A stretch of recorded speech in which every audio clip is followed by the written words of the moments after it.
Hello students, Neena Hindi classes में आपका स्वागत है। आज मैं आपको डीएवी कक्षा 8वीं हिंदी के पाठ 7 अन्याय के खिलाफ लड़ाई के बारे में पढ़ाने जा रही हूँ। इसमें लेखक ने 1922 की बात की है, जब भारत में अंग्रेज़ों का शासन था और वो भारतवासियों पर तरह तरह के अत्याचार करते थे। लेकिन उस समय में भी पता है, कुछ ऐसे लोग थे और कुछ ऐसे समूह थे जो उनके अन्याय का विरोध करते थे। तो इस पाठ में हम ऐसे ही एक समूह के बारे में चर्चा करेंगे। आइए इस पाठ को शुरू करते हैं। बात 1922 की है। उन दिनों अंग्रेज़ों का शासन था। भारत देश अंग्रेज़ों का गुलाम था। अपने लोगों को तरह तरह के अत्याचार सहने पड़ते थे। अंग्रेज शासन ने अपने स्वार्थ पूरे करने के लिए भारत के लोगों को बहुत डरा धमका कर रखा था, पर उनकी धमकियों के खिलाफ लड़ने की हिम्मत रखने वाले भी लोग थे। ऐसे ही लोग थे आंध्र के कोया आदिवासी, और उनके नेता का नाम था अल्लूरी सीताराम राजू।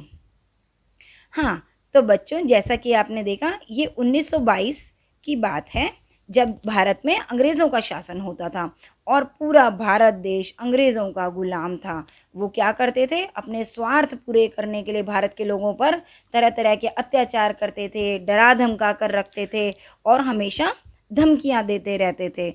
ठीक है, लेकिन फिर भी उनकी धमकियों के खिलाफ लड़ने की कुछ लोगों में हिम्मत होती थी। सभी डर नहीं जाते थे, कुछ लोग उनका मुकाबला भी करते थे। तो ऐसे ही कुछ लोग थे आंध्र के कोया आदिवासी। ठीक है, और उनके एक नेता थे जिनका नाम था अल्लूरी सीताराम राजू। आंध्र के घने जंगलों के बीच रहने वाले कोया आदिवासी सीधी सादी खेती के माध्यम से अपनी रोजी रोटी जुटाया करते थे, पर जब से अंग्रेज़ों ने उनके बीच आकर अपना हक जमाया, उनका जीवन मुश्किल हो गया। अंग्रेज़ों की योजना थी कि घने जंगलों और पहाड़ों को चीरती हुई एक सड़क बिछाई जाए, पर सड़क के निर्माण कार्य के लिए मजदूर कहाँ से आएंगे? यह सवाल जब तहसीलदार महोदय के सामने आया तो उनकी निगाह कोया आदिवासियों पर पड़ी। तहसीलदार का नाम था बेस्टियन। बेस्टियन को शासन द्वारा सड़क बनाने का काम सौंपा गया था। बेस्टियन स्वभाव से बहुत अक्खड़ और क्रूर था। वह आदिवासियों के गांवों में गया और बड़े घमंड के साथ खूब चिल्ला चिल्ला कर बोला, 2 दिन में जंगल में सड़क बनाने का काम शुरू होगा। तुम सब लोगों को इस काम पर पहुंचना है। अगर नहीं पहुंचे तो ठीक नहीं होगा। अंग्रेज सरकार का हुक्म है, यह जान लो। आदिवासी लोग चुप हो गए। बेचारे उन घने जंगलों के बीच अकेले पड़े थे। वे कुछ पूछें तो किससे, कुछ करें तो क्या? किसी ने हिम्मत करके तहसीलदार से पूछना चाहा कि काम करेंगे तो बदले में क्या मिलेगा? तो बेस्टियन का चेहरा तमतमा गया। क्या मिलेगा? हुक्म बजाना नौकर का काम है, आगे से यह सवाल मत पूछना। तो देखें यहाँ क्या कहा गया है। जो आंध्र के घने जंगलों में आदिवासी रहते थे, वो क्या करते थे?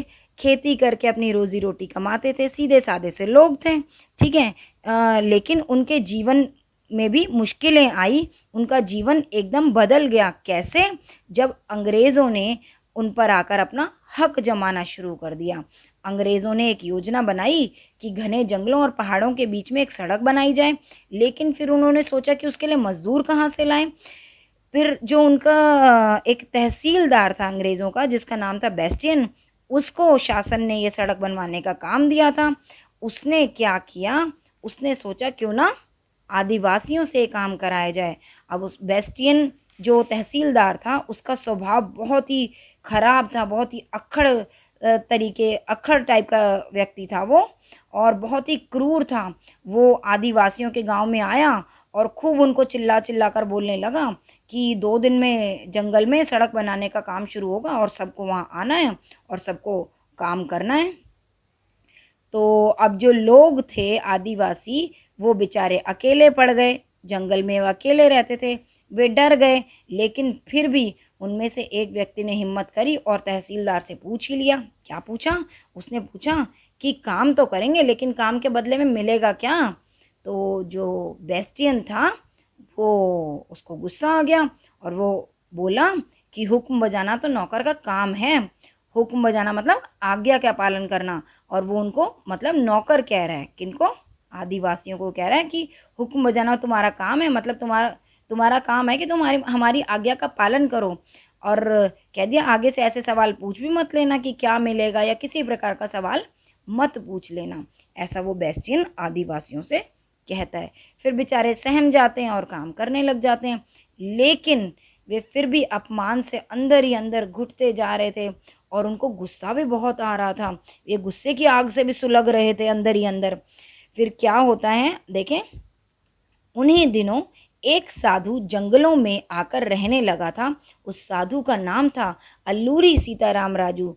सीताराम राजू ने हाई स्कूल तक पढ़ाई की थी। उसके बाद अगली पढ़ाई छोड़कर 18 वर्ष की उम्र में ही वह साधु बन गया। जब वह उन जंगलों में रहने आया तो आदिवासी लोगों से अच्छी तरह से हिल मिल गया। लोग उसे अपने दुख दर्द की कहानी सुनाते और पूछते कि कैसे अपने कष्टों से छुटकारा पाएं। सीताराम राजू ने आदिवासियों से कहा, अत्याचार के सामने दबना नहीं चाहिए, तुम लोगों को काम पर जाने से मना करना चाहिए। अब देखें होता क्या है, उन्हीं दिनों जब ये जो आदिवासी थे सड़क बनाने का काम अंग्रेज़ों के लिए करने लगे, लेकिन इनको अपमान भी महसूस हो रहा था और गुस्सा भी आ रहा था अंदर अंदर।